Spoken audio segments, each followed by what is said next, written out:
안녕하세요, 박현입니다. 오늘도 마찬가지로 HL을 보도록 할 텐데 결과적으로 우려했던 일이 나왔습니다. 단기적으로 주가가 급락하는 경우가 나와 버렸는데 일단 HLB 공식 블로그 공지사항에는 주가 하락의 요인은 아니다 라고 말은 하고는 있지만 우선 중요하게 봤던 지지선으로 작용했었던 65,000원의 부근에서 좀 무너졌지만 어느 정도 방어해주는 모습이 나왔고 지금의 지지 구간을 토대로 계속해서 주기적으로 체크를 해봐야 한다. 왜냐면 지지선 구간을 돌파시켜 놨는데 여기서 다시 한번 이탈이 나오게 된다라고 쳤을 때 또다시 저항 구간으로 바뀔 수 있는 메모가 있기 때문에 현 구간에서 다시 반등을 한다 친다면 돌파가 가능한지 불가능한지부터 먼저 우선적으로 확인을 해봐야 한다는 거예요.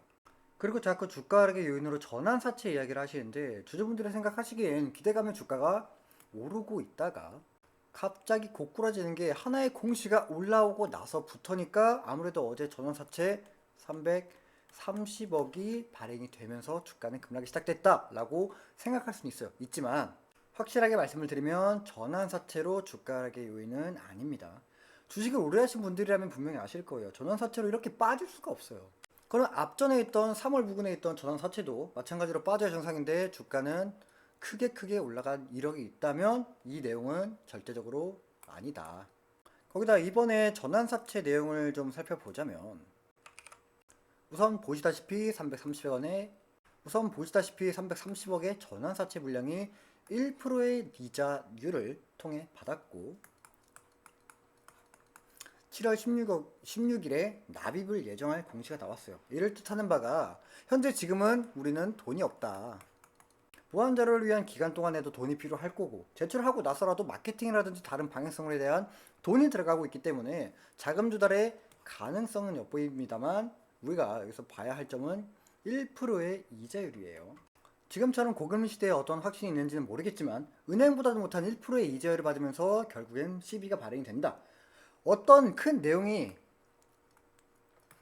예정을 되어 있다라고 우리는 추측을 해볼 수가 있다는 겁니다. 거기다가 다음 FDA 승인 관련된 이슈가 어떠한 방향성으로 흘러가는지는 모르겠지만 어찌됐든 3월과 이번 6월 두 차례의 CB 발행의 의미로 보여지는 건 내년을 기억할 움직임으로 또 다른 무언가가 남아 있다고도 보여진다는 거예요. 근데 우리는 지금 당장의 주가가 문제인 거지 내년까지 들고 있을 여유가 없다는 게 문제예요. 이전 영상을 보신 분들이라면 아실 텐데 제가 한 번의 상승 내일 내지 모레까지 나올 가능성이 굉장히 크고 그에 따르는 만족할 만한 주가가 만들어지지 않는다면 윗구간의 매물대가 굉장히 두껍게 있는 경우이기 때문에 투매의 가능성도 언급도 해드리면서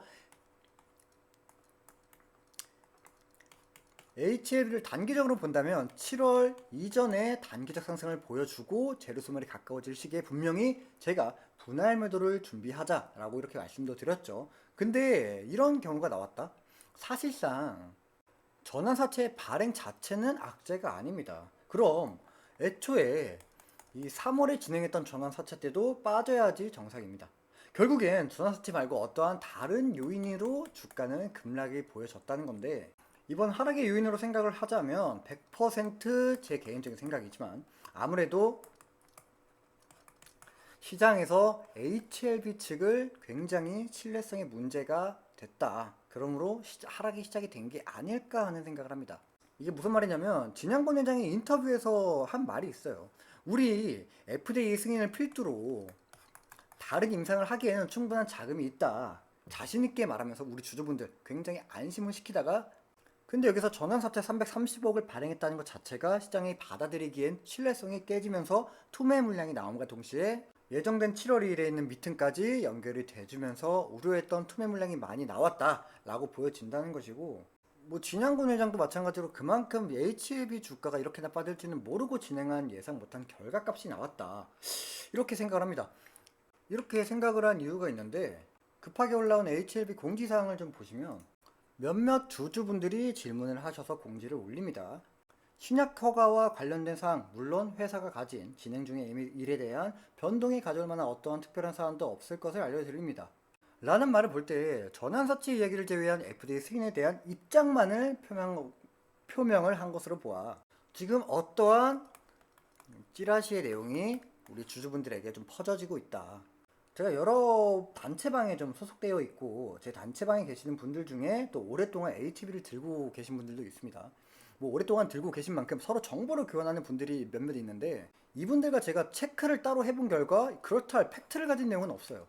그럼 결과적으로 현 구간에서 갑작스러운 급락을 해석을 해본다면, 전환사채는 누누이 말씀을 드리지만 10%의 하락을 보일 만큼 큰 하락의 요인으로 작용하지는 못합니다. 여하튼 못했고, 단지 진양건 회장에 대한 경영 능력과 신뢰감, 즉 7월 2일에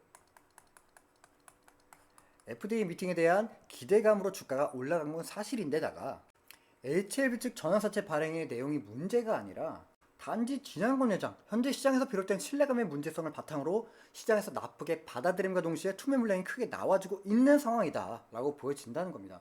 이번 FDA 관련 기대감으로 단기적인 목표를 가지고 최근에 들어오신 분들은 내일 내지 모레까지는 확인을 필히 하시면서 어떻게 판단을 해야 하는지 빠르게 결정을 해야 제가 항상 말하는 리스크를 최소화할 수 있는 부분이라고 생각합니다. 거기다가 기존에 계셨던 분, 기존을 갖고 계셨던 분은 어제 제 영상을 보신 분들 중에 제가 단체 방사도 고지를 했고 영상에서 말씀도 드렸지만 일부 매도하는 방향, 분할 매도하는 방향을 말씀드린 대로 지금의 하락의 리스크 최소화했죠. 그러한 과정을 현재 밟고 가고 있는데 지금이라도 늦은 건 아닙니다. 이번 하락의 요인이 FDA 관련된 악재가 아니기 때문에 어제도 제가 말씀을 드렸듯 재료는 현재 반등의 힘을 가지고 있다.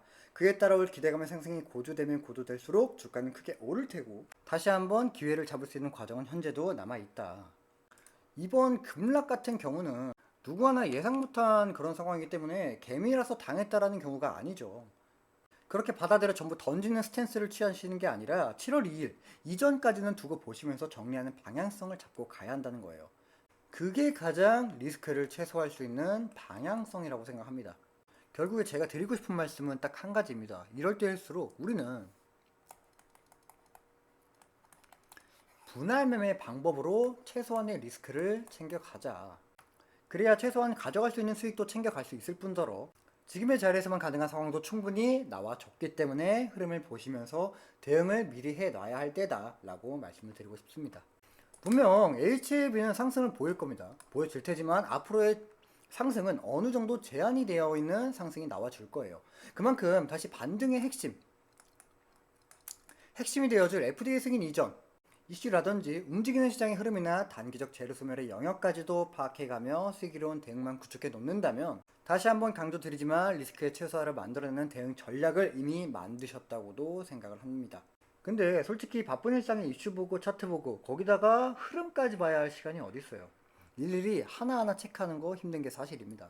그래서 제가 여러분들에게 알려드리는 매체로 영상은 유튜브, 실시간 대응은 카카오톡 단체방에서 알려드리고 있는 것처럼 이번과 같은 가능성에 대해 단체방에서 현실 직시할 수 있는 대응 방법 말씀도 드렸고 대우 구독자분들 제 노하우가 담긴 리스크 관리법도 알려드리면서 대응 전략들도 현재 말씀드리고 있는데 특히나 제가 가장 중요하게 여기는 타점에 대해서 말씀을 좀 드릴 때 제가 처음에도 말씀을 드렸죠. 분할 매매가 원칙으로 이루어지고 있습니다. 아까도 말씀드렸지만 분할 매매라는 게 투자함에 있어 수익이나 손실 굉장히 중요합니다만 가장 중요한 건 이에 따라 대응에 달라질 수 있는 리스크의 최소화를 가지고 가느냐 없느냐에 따라 수익과 손실의 크기를 정하듯이 분할 매매가 리스크 방어하는 매매법으로 가장 좋은 방법이기 때문에 여러분들에게 정확하게 말씀을 드리는 거예요. 솔직히 제가 분할 매매 이렇게 해라 저렇게 해라 말씀을 좀 드리는데 여러분들이 따라오기 사실상 귀찮고 어렵습니다. 근데 이것만큼 리스크를 최소화할 수 있는 방법은 없어요. 왜냐? 기준을 잡아야 하고 그만한 계획을 세워둬야 하며 확실한 근거와 원칙이 있어야 가능한 매매법이기 때문에 귀찮은 일 저한테 맡기시고 여러분들은 일상생활 하시면 됩니다. 그리고 굉장히 오해하시는 분이 있는데 제 유튜브로 돈을 벌려는 게 목적이 아닙니다. 여러분들에게 제 노하우를 알려드리려고 하는 게 목적이지 단순하게 돈을 벌려는 게 아니에요. 막말로 진짜 조회수 신경 쓰거나 구독자 신경 쓰려고 하면 제가 좋은 말만 합니다. 지금 하락은 단순한 조정이다. 주가 이만큼까지 올라갈 거니까 그냥 가만히 냅둬라. 여러분들이 좋아할 만한 내용만 말하면 솔직히 조회수, 구독자 늘려갈 수 있어요. 그러나 제가 그렇게 말씀을 안 드리는 건 정말 여러분들이 잘 되길 기원한다 라고 생각을 해주시면 좋겠습니다. 뭐 이야기가 딴 길로 샜는데 아무튼 단체방에서 타점을 따라오실 때 각기마다 다른 평단가를 보유함에 있어 포괄적으로 여러분들에게 말씀드리는 게 아니라 정확한 데이터로 말씀을 드리고 있기 때문에 여러분들이 일일이 확인하는 번거로움은 있겠지만 수익을 원하신다면 귀찮아도 이것만큼은 꼭 참고하시고 도움 받아가셨으면 좋겠습니다. 다만 여러분들 모두가 성격이 다르듯이 지향하는 투자 방법도 다르기 마련이겠죠. 그래서 제가 강요드리진 않겠지만 한 번이라도 꼭 보시고 판단해 주시면 좋겠습니다. 참여 방법은 굉장히 간단 명료합니다. 아래 더보기 버튼이나 댓글에 단체방 링크가 보이실 텐데 그거 누르시고 입장하시면 됩니다. 비밀 코드, 비밀번호 그런 거 없어요. 아무런 제약 없이 여러분들의 의지로 자유롭게 입장과 퇴장이 가능한 그러한 단체방이기 때문에 오셔서 억지로 개인정보를 입력해라 이런 거 없어요. 개인정보 유출로 인한 문자가 전화 가는 일 없으니까 걱정 마시고 입장하셔서 현재 HAB에 대한 리스크 관리법, 이후 다른 종목에 대한 리스크 관리법도 배우시면서 수익으로 마무리하셨으면 좋겠습니다. 그리고 장중 여름 휴가비 정도 챙겨드릴 수 있는 종목들도 제가 안내 도움 드리고 있으니까 시간적인 여유가 되시는 분들만 꼭 한번 참여해 보시길 바라겠습니다. 이상 오늘의 영상은 여기서 마치겠습니다.